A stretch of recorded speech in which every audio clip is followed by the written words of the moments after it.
que nessa hora todos nós possamos elevar o nosso pensamento até o Mestre Jesus, colocando na nossa mente essa figura calma, branda, amiga, que olha na nossa alma, que reconhece a nossa intimidade, as nossas qualidades, as nossas necessidades. Mestre Jesus, que o Senhor possa trazer através do seu amor, da sua luz, tudo aquilo que necessitamos. O remédio para o doente, a calma para o que está preocupado, o amor para aquele que se encontra abandonado. O Senhor que nos conhece, envolva-nos com a tua luz, nos fortalecendo, nos dando fé, para que assim possamos caminhar com mais amor, com mais calma, acreditando, Mestre Jesus, que algum dia possamos encontrar a vossa misericórdia. Que a tua vontade seja feita na nossa vida, agora e sempre. Boa noite a todos. Vamos agradecer nesse instante a oportunidade de estarmos nessa casa abençoada para falar de Jesus. Agradecer o convite. É sempre bom vir numa casa tão agradável como essa falar de Jesus, porque falar de Jesus faz com que nós lembremos mais dele, faz com que ele esteja mais presente nas nossas vidas. Então é sempre motivo de gratidão, porque se Emmanuel nos ensina que Jesus é o nosso mestre, modelo e guia, nós precisamos falar muito de Jesus, e nós vamos ver por que aqui na frente, para podermos entender a sua mensagem libertadora de consciências e de corações. Porque à medida que nós entendemos a mensagem de Jesus, nós estaremos caminhando em direção ao Pai, gravitando mais próximo de Deus e seremos assim, dessa forma, espíritos mais felizes. Mas para começar a falar dos desafios do espírita, que somos nós, eu vou falar um trecho de uma mensagem do Espírito de Verdade que está no capítulo 6 do Evangelho segundo o Espiritismo, quando ele diz o seguinte: sinto-me por demais tomado pelas compaixões das vossas misérias, pela vossa fraqueza imensa, para deixar de estender mão socorredora aos infelizes transviados, que vendo o céu, caem nos abismos do erro. Olha que frase maravilhosa, dita pelo Espírito de Verdade, que nós sabemos quem é, né? Então, quando ele fala que não vai deixar de estender mãos socorredoras para nós, que vemos o céu e caímos no abismo do erro, ou seja, nós sabemos o que nós devemos fazer para sermos felizes, mas nós ainda somos tão envolvidos materialmente que nós esquecemos que somos espíritos imortais. Muitas vezes nós vivemos uma existência toda pensando que toda a nossa vida se resume aí em 80, 100, 70, 120 anos. Mas nós somos espíritos imortais e nesse contexto é que nós precisamos fazer o planejamento das nossas vidas. Os nossos desafios é nós termos um olhar de espírito imortal para a vida. Porque quando nós assim fazemos, nós temos uma explicação clara e lógica porque Jesus diz para nós: bem-aventurados os aflitos. Como é que nós poderíamos pensar bem-aventurados os aflitos se nós olhássemos só do prisma material, do prisma de uma encarnação? Então, como é que seria bem-aventurados se nós conhecemos pessoas que nasceram com doenças graves, viveram algum tempo sofrendo dores, sofrendo problemas, sofrendo processos dolorosos durante toda a vida e desencarnou? Então, a maior prova da existência da justiça de Deus, trazido pelo Espiritismo, é exatamente o processo da reencarnação, onde nós temos a oportunidade de reviver processos que equivocamos no passado para superar esses processos e avançarmos na evolução. E ele continua: crede-me, amai, meditai sobre todas as coisas que vos são reveladas. Nós precisamos parar para analisar o que essa espiritualidade bondosa e amiga traz para nós todos os dias. Às vezes acontecem certas coisas nas nossas vidas e nós vamos levando a vida de uma forma automática e não observamos o quanto nós fomos beneficiados em certos momentos da nossa vida. A gente acha que nós é que somos os grandes conquistadores. Tudo tem um motivo de ser. Estava conversando com o Fábio, né? Eu estou fazendo parte da comissão do Congresso Espírita. É uma luta diária, problemas todos os dias, mas é gratificante. É gratificante porque nós, sempre que estamos com problema, e nós fazemos reuniões para meditação e prece, antes de todos os trabalhos do Congresso, e nós pedimos ao Dr. Bezerra de Menezes que nos inspire para que o Congresso tenha o êxito necessário. Então, nós precisamos agradecer essas bênçãos que nós recebemos todos os dias. Acordamos, respiramos, olhamos o céu, vemos a grandeza que é esse universo e precisamos reconhecer tudo isso que nós recebemos e trabalhar na nossa reforma íntima. Crede-me, amai, meditai sobre tudo que vos são revelados. Meditai sobre as coisas que vos são reveladas. Não mistureis o joio com a boa semente, as utopias com a verdade. Como nós, que estamos encarnados, gostamos de viver as utopias. Se nós analisarmos as redes sociais, que é uma vida de utopia. Quem acredita que aquilo que é publicado nas redes sociais é verdade? São tantas coisas que eu publico e a pessoa, tudo, cara, eu quero ser igual a essa pessoa, eu quero ser igual a isso aqui. E a gente tem exemplos nas redes sociais que são considerados os influencers, né? É esse o termo que usa, né? E eu ouvi dizer o seguinte, só tem influencer enquanto existir idiota. Entendeu? Porque quando nós pensamos na vida e deixamos de olhar essa vida de utopia, vida de novela, como diziam as pessoas, né? E a gente fica querendo ter aquela vida e é um sofrimento que nós não conseguimos. Nós vivemos a vida real, nós temos que acordar todo dia, trabalhar, é a labuta, é o problema, tudo isso, mas isso faz parte do crescimento espiritual nosso. Nós vivenciamos tudo aquilo que nós plantamos, né? A André Luiz nos diz que nós somos os artífices do nosso amanhã. E se nós estamos passando por dificuldades hoje, é porque alguma coisa no passado nós não fizemos muito acertado. Mas a grande bênção que nós temos é a maior de todas, que é a reencarnação. Para que nós possamos vivenciar aquilo que nós erramos no passado, para reviver a situação, para reviver o problema e usarmos da nossa vontade, do nosso livre-arbítrio, para superar e sair vitorioso, limpando o nosso perispírito da mancha do erro do passado. E ele continua, espíritas, amai-vos, eis o primeiro ensinamento, instruí-vos, eis o segundo. No cristianismo encontram-se todas as verdades.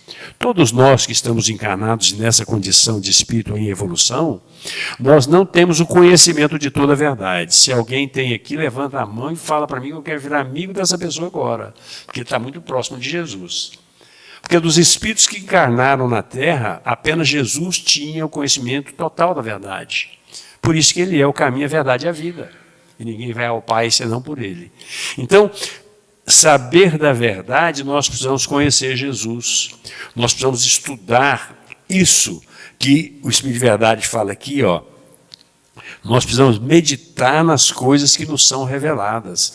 Quando nós estudamos os evangelhos que traz a passagem de Jesus na Terra, à luz da doutrina dos Espíritos, fica muito mais fácil de entender.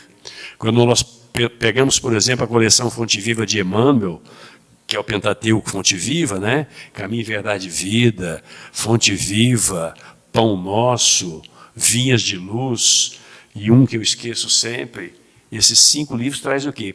Os versículos do Evangelho, de Mateus, de João, de Lucas, traz os versículos do Evangelho, das cartas de Paulo, e Emmanuel faz o comentário a respeito disso. Então, nós entendemos com muito mais propriedade quando Jesus fala bem-aventurados os aflitos. Porque a gente pensa, pô, ser bem-aventurado sofrer? Outra coisa que ele fala, amai, olha aqui, espíritas, amai-vos, eis o primeiro ensinamento. Quando Jesus falou para nós, amai-vos uns aos outros, como eu vos amei, já é um compromisso muito grande. Mas quando ele fala, amai os vossos inimigos, a gente fala, que difícil, né? A gente olha para a família, a gente tem dificuldade de amar algumas pessoas da família, quando amar os inimigos fica difícil. Mas não é. Quando nós olhamos a vida do ponto de vista do espírito imortal, porque se nós analisarmos a vida apenas nesse momento, fica realmente difícil. Mas se nós analisarmos que todo mundo, todos nós somos filhos de Deus, e fomos criados simples e ignorantes, e seremos um dia espíritos perfeitos e felizes, nós vamos lembrar o quê? Que aquele irmão que nos ofendeu e que nós tornamos inimigos dele, amanhã ele vai evoluir e vai deixar aquela maldade de lado. Ele vai evoluir e vai trabalhar no bem. Assim como nós estamos nos esforçando para trabalhar no bem, todos nós um dia vamos estar irmanados, de mãos dadas, trabalhando um rumo muito melhor para todos nós. E para isso nós precisamos aprender a amar realmente. Nós precisamos aprender a olhar as pessoas com um olhar diferente. Olhar para a pessoa e falar assim, hoje essa pessoa está num determinado estágio da vida, amanhã estará no outro. Se não analisemos a nossa vida, a presente encarnação, vamos analisar o nosso comportamento de quando nós éramos muito jovens ainda, intempestivos, assim, sempre muito egoísta, muito ambicioso, muito prepotente. Depois nós vamos analisar quando os cabelos vão ficando brancos, né, Fábio? Quando a idade vai chegando, nós vamos percebendo que tem muita coisa que não vale a pena.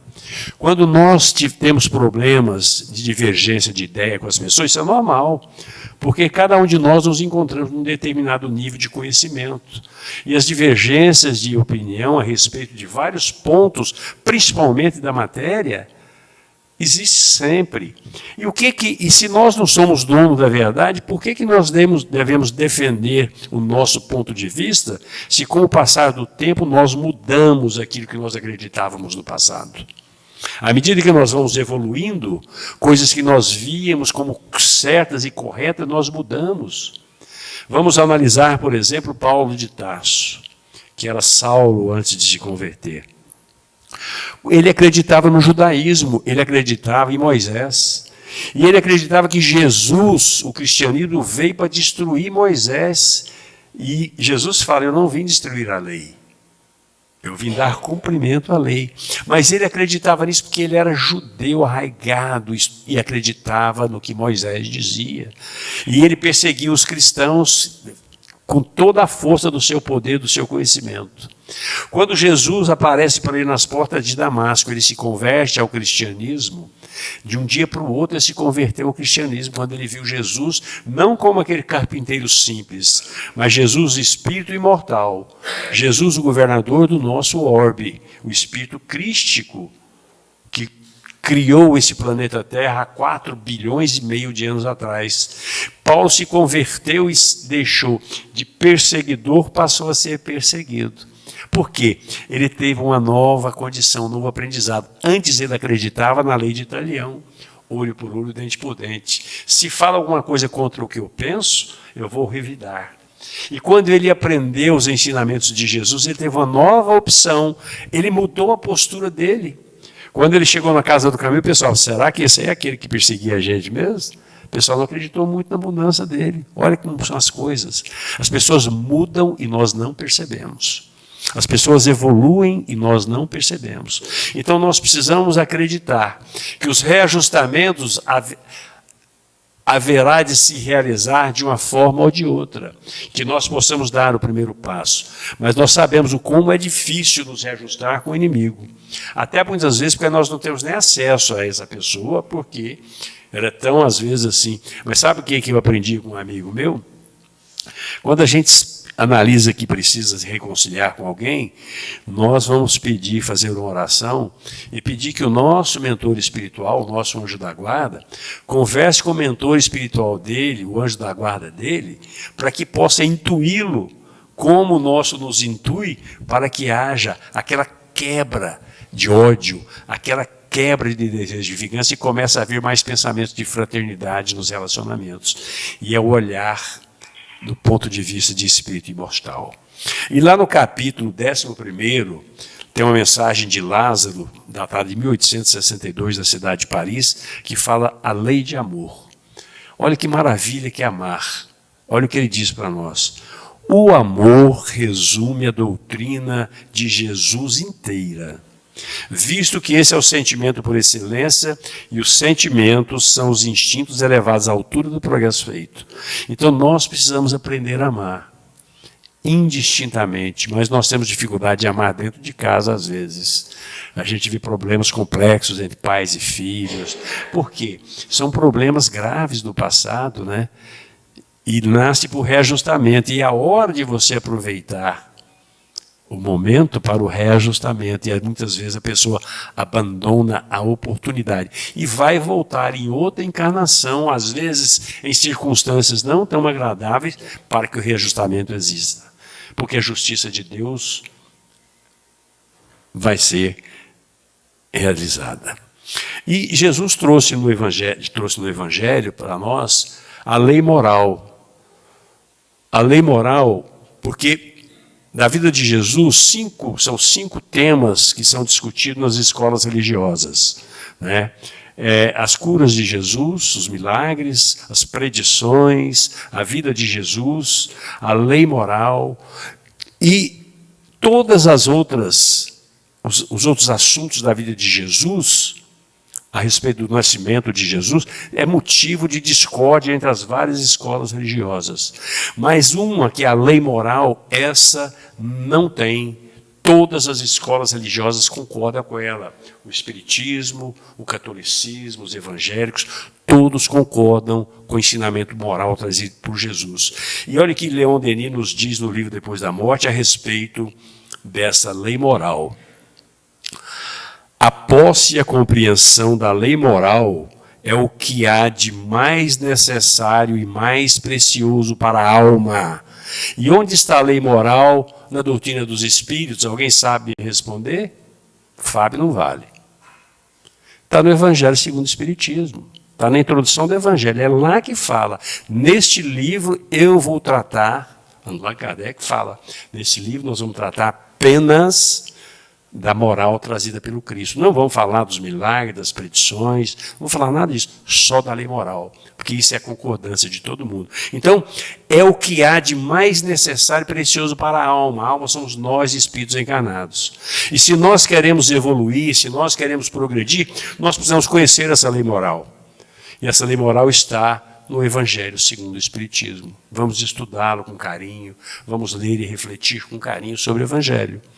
Permite, porque a lei moral permite medir os nossos recursos internos, regular o seu exercício e dispô-lo para o bem. À medida que nós vamos conhecendo a lei moral, foi o que aconteceu com Paulo, ele usou todo o potencial que ele tinha de pessoa extremamente inteligente, de pessoa que conhecia com muita propriedade a lei judaica, mas depois ele conheceu o cristianismo como poucos. Se não fosse ele, talvez o cristianismo demorasse um pouco mais na sua divulgação. Foi Paulo, nós podemos dizer que foi o maior influencer daquela época. E ele não era influencer de idiota, não. Ele era influencer de gente que queria. Porque imagina o seguinte, olha como ele influenciava as pessoas. Ele conseguiu trabalhar em cima de quem? Ele conseguiu trabalhar em cima de Jesus. Nasceu na Judéia, que é um país que era um país escravizado pelo Império Romano, era um país considerado de pessoas de má índole, e Paulo conseguiu fazer que Jesus se tornasse o maior conhecido do mundo hoje. Porque as cartas de Paulo, todo o trabalho que ele fez, saiu do âmbito da Judéia apenas, e o cristianismo pôde ser desenvolvido. Então nós precisamos entender que nós precisamos conhecer essa lei moral para podermos trabalhar com mais facilidade na nossa evolução, trabalharmos com mais facilidade do propósito das nossas vidas. E para entender a respeito do conhecimento do Evangelho de Jesus, eu busquei lá no livro Renúncia uma fala de Alcione, que Alcione é o espírito personagem principal do livro Renúncia. E ela reunia à tarde, conversava com algumas pessoas a respeito de Jesus, que ela tinha um profundo conhecimento. Olha o que ela disse num trecho da sua fala. Chegamos à conclusão de que o Evangelho, na sua expressão total, é um vasto caminho ascensional, ou seja, se nós queremos progredir na ascensão e espírito imortal, nós precisamos conhecer, porque ele é um vasto caminho ascensional, cujo fim de conhecimento não poderemos atingir legitimamente sem conhecimentos e aplicação de todos os detalhes do Evangelho de Jesus.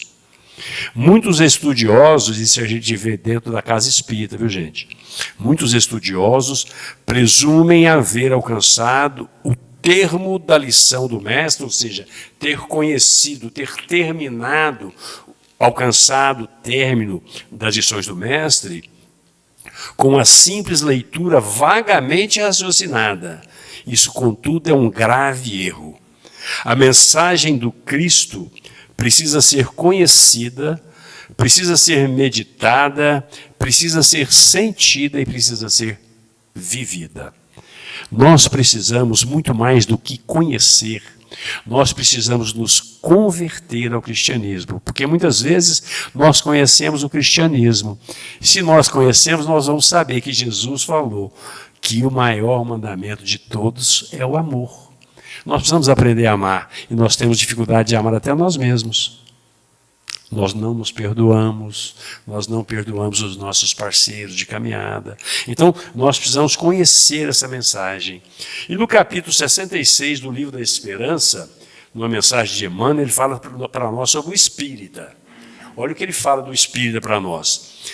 Aceita, sem revolta, dificuldades e provações. Como a gente, a vida quando vamos levando a vida muito bem, está tudo certo, né? Deus é bom, é maravilhoso, é Pai misericordioso. Mas quando a dificuldade e as provações batem às nossas portas, muitas vezes nós nos revoltamos contra Deus e falamos, por que comigo? Quem faz essa pergunta sabe o que ele é? Extremamente egoísta. Se acontece uma coisa ruim, ele fala, por que comigo? Pode acontecer com todo mundo, mas comigo não. Isso é extremo do egoísmo, né? Então, nós precisamos o quê? É não revoltar com as provações. Não revoltar não significa nós acomodarmos. Vamos trabalhar para superarmos o problema e evoluirmos. Porque as provações e as dificuldades, né, nós não podemos alegar desconhecimento que o princípio da reencarnação situa cada pessoa no lugar que traçou para si mesmo, ante os resultados da própria obra. Nós nos posicionamos em função da nossa obra do passado. Empenha-se no aprimoramento individual. Estamos passando por problemas, por vicissitudes, por dificuldades. Olha o que Emmanuel nos fala. Empenha-se no aprimoramento individual, na certeza de que tudo melhora em torno à medida que busca melhorar-se. Se nós queremos ter uma vida melhor, nós precisamos nos melhorar. Muita gente fala assim, gente, nós precisamos desse mundo de regeneração, está demorando demais. Aí eu pergunto assim, você já está regenerado? Eu faço essa pergunta para mim, eu duvido, eu falo, acho que não estou ainda não. Entendeu? Por quê? Se nós quisermos viver no mundo regenerado, nós precisamos estar regenerados. E muita gente quer cair de paraquedas no mundo regenerado. Isso não acontece. Por isso é que nós precisamos, desafio do espírita, um dos desafios é tornar o espírito regenerado. O que é um espírito regenerado? É aquele que procura fazer o bem e não o mal. É aquele que não pensa na vingança, ele tenta trabalhar o perdão das ofensas. Esse é o espírito regenerado e nós precisamos nos transformar nisso. Por isso que nós precisamos conhecer a lei moral de Jesus e mais do que conhecer, nos convertermos a ela. E nossa vida é cheia de hábitos. Nós temos os hábitos da nossa vida. Nós trazemos isso do passado, né? A gente tem o hábito, todo mundo tem um. Se você for parar para pensar, a gente acorda, escova os dentes, faz isso, faz aquilo, trabalha, dorme. A vida nossa é feita de hábitos. Todo mundo concorda comigo? E olha o que Emmanuel nos fala no livro Pensamento e Vida. Herdeiro dos milênios, gastos na recapitulação, é aquilo que eu disse, de muitas experiências análogas entre si, vivenciou a experiência, faliu. Vivenciou de novo, faliu. Então vai recapitular tantas vezes quanto necessárias para superar o problema. Vivemos até agora quase a maneira de embarcação a gosto da correnteza, no rio dos hábitos aos quais nos ajustamos sem resistência. A literatura espírita é vasta, notadamente a coleção André Luiz traz muito conhecimento, né, a respeito desses hábitos aqui. As pessoas, todos nós, fazemos planejamento no plano espiritual, mas ao encarnarmos, parece que aquelas tendências do nosso espírito ainda voltam à tona e nós esquecemos os compromissos movidos pelo nosso egoísmo e voltamos a fazer a mesma coisa. Tem uma história que é contada no livro, se não me engano é Cartas e Crônicas de Humberto Campos, que um espírito estava no plano espiritual e ele estava arrependido de tudo que ele tinha feito na vida, nas vidas anteriores, e iria reencarnar. E ele falou assim, eu quero reencarnar como cego, paraplégico, com lepra, pediu umas doenças que a gente considera as doenças mais difíceis sobre ele, pediu tudo quanto é doença. Aí veio lá do alto uma decisão. Não, você vai ser médium. Vai ser médium. E ele veio como médium e começou o trabalho como médium e foi ficando famoso. E a vaidade começou a tomar conta. E os espíritos obsessores começaram a agir. Certo dia, foram procurar a sua mediunidade e falaram, não, deixei de ser médium. Porque ele ficou muito bem financeiramente, muito bem posicionado social, usando a mediunidade. E ele teve o quê? A morte antecipada para ter uma nova esperança da reencarnação, porque ele se perdeu no compromisso dele. Isso é que é reviver isso que fala aqui. Nesse círculo vicioso, vive a criatura humana, de modo geral, sob o domínio da ignorância acalentada, falta de conhecimento, ignorância acalentada, procurando enganar-se depois do berço para desenganar-se depois do túmulo. Nós estamos no plano espiritual, assumimos compromissos e encarnamos. E quando nós encarnamos, nós nos enganamos, porque achamos muitas vezes que somos dono da verdade, temos uma série de condição. E ao desencarnarmos, nós chegamos lá e falamos, puxa vida, não era bem isso que eu pensava que eu era, não. A gente engana e se desengana, porque nós conhecemos a realidade. Porque nós, muitas vezes, nos fechamos na redoma do nosso egoísmo e nós não vemos a realidade da vida. E vivemos o quê? Aquilo que eu falei anteriormente, uma vida de ilusão. Nesse círculo vicioso. Então eu falo aqui, no binômio ilusão-desilusão. Eu tenho ilusão quando eu estou encarnado, pensando que posso tudo, e depois eu tenho desilusão de que eu não fiz aquilo que eu precisava fazer. E é aquilo que Paulo nos ensina com muita propriedade na carta que ele faz aos Coríntios, quando ele diz assim, tudo me é lícito, mas nem tudo me convém. Eu posso tudo, eu tenho livre-arbítrio, eu posso fazer tudo. Mas me convém? Não convém. Os exageros da vida, os distúrbios que a gente cria, tudo isso, eu posso, convém? Não. Porque tudo que nós fazemos equivocados, nós sofreremos as consequências. Está lá no capítulo 7 do livro Céu e Inferno. A evolução, contudo, esse é o processo de evolução, impõe a instituição de novos costumes, a fim de que desvencilhemos das fórmulas anteriores em marcha para os cimos mais altos da existência. Então, nós precisamos analisar os nossos costumes que são pejorativos e nos libertarmos desses costumes equivocados e criarmos para nós novos costumes, instituição de novos costumes bons. Eu ouvi uma palestra de Arthur Valadares que ele diz o seguinte, porque se a gente pensar, eu quero ser um Divaldo Franco, vai demorar umas 50 encarnações para chegar lá. Chico Xavier, então, umas 300, né? Então, nós não vamos conseguir ser espíritos muito bons de um dia para o outro, porque nós trazemos os costumes arraigados em nós, os hábitos. Nós temos que nos libertando e criar novos hábitos. E o Arthur diz uma coisa que eu achei muito interessante, que nós estamos caminhando no processo evolutivo, é a nossa vida imortal, de espírito imortal.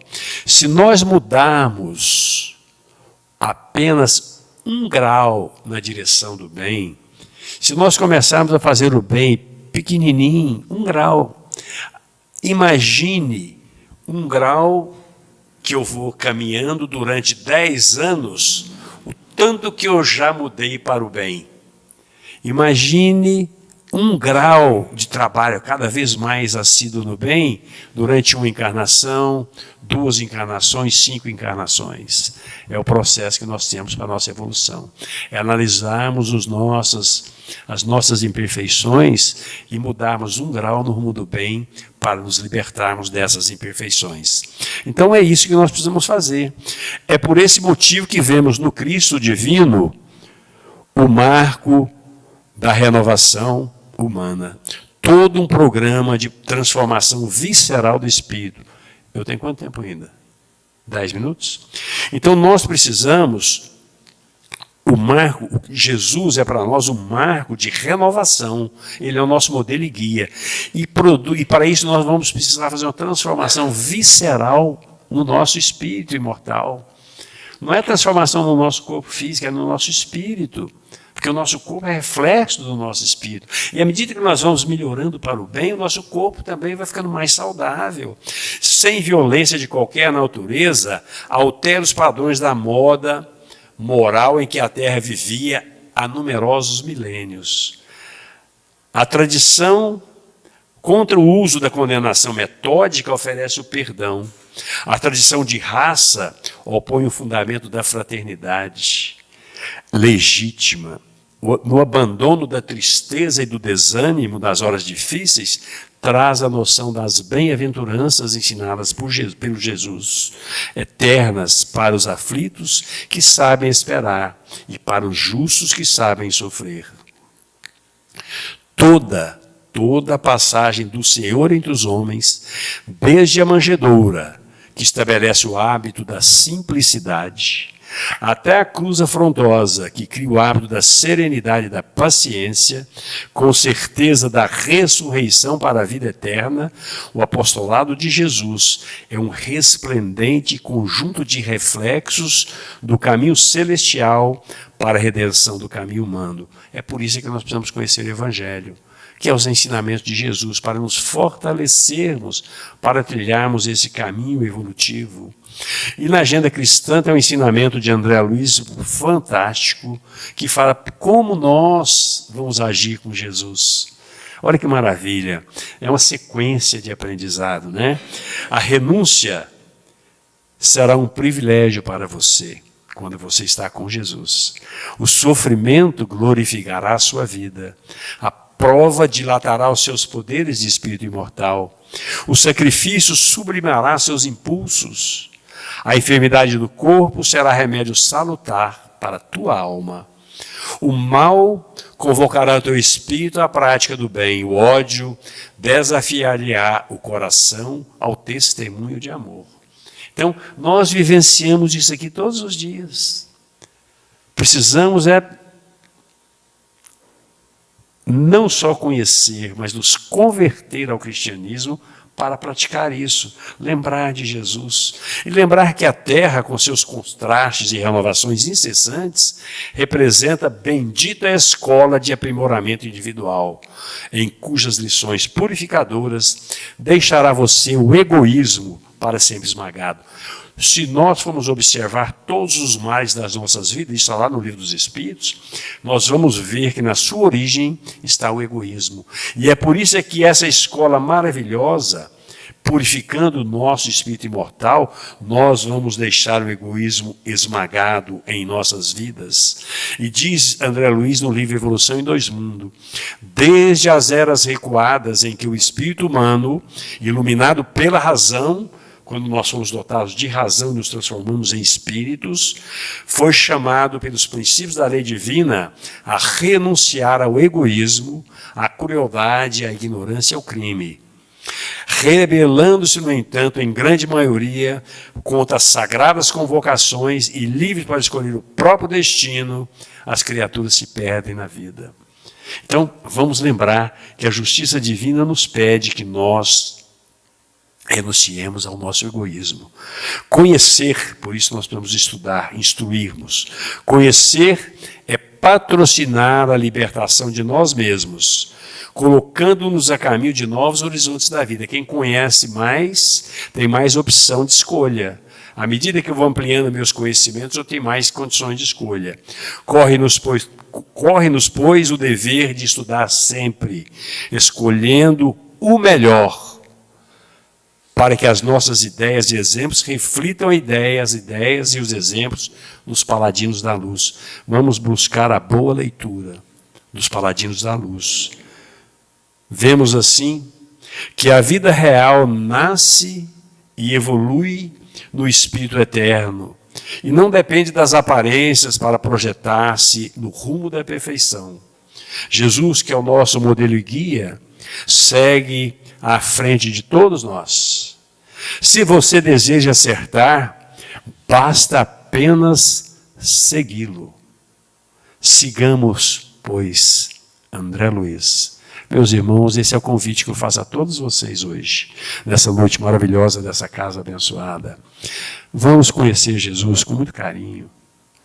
Vamos conhecer Jesus na intimidade. Tem aquele livrinho Jesus no Lar, que é fantástico, de Neio Lúcio, que traz a relação de Jesus com os apóstolos, lá na casa de Simão Pedro, depois que ele fazia as pregações, eles se reuniam, e os apóstolos, na dúvida, perguntavam para ele, e ele, com amor, com dedicação, respondia a forma certa de agir diante dos problemas. E o primeiro capítulo do livro é sobre o culto no lar. E Jesus, depois de conversar, dialogar com os apóstolos, ele realizou, na casa de Simão Pedro, o primeiro culto no lar na terra. Está lá no livro Jesus no Lar, de Neio Lúcio. E outro livro que eu gosto muito é Humberto Campos, né? Boa Nova, que traz 30 capítulos de passagens de Jesus, com vários personagens, ver como Jesus tratava as pessoas, e aí isso é que nós precisamos aprender, tá certo? Sigamos, pois, Jesus, que Jesus nos abençoe e proteja, e tenhamos todos uma noite de reflexão sobre a lei moral trazida por Jesus. Boa noite, obrigado pela atenção de todos.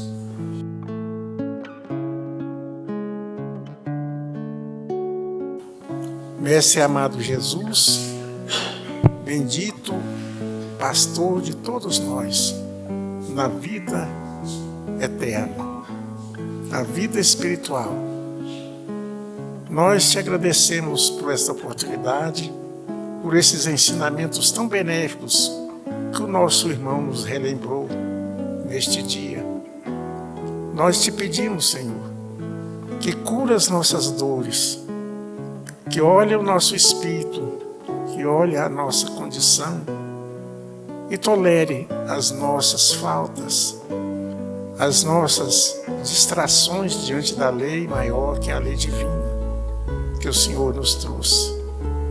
Nessa hora, neste dia aqui nesta casa, nós te pedimos que todos nós recebamos as tuas energias, as tuas forças, para que possamos continuar nessa tarefa que foi apontada para nós nesta noite, que é fazer a nossa modificação, a nossa reforma íntima. Em teu santo nome, Jesus, em nome dos teus mensageiros divinos do lado espiritual, nós agradecendo, encerramos a nossa reunião de hoje. Que assim seja.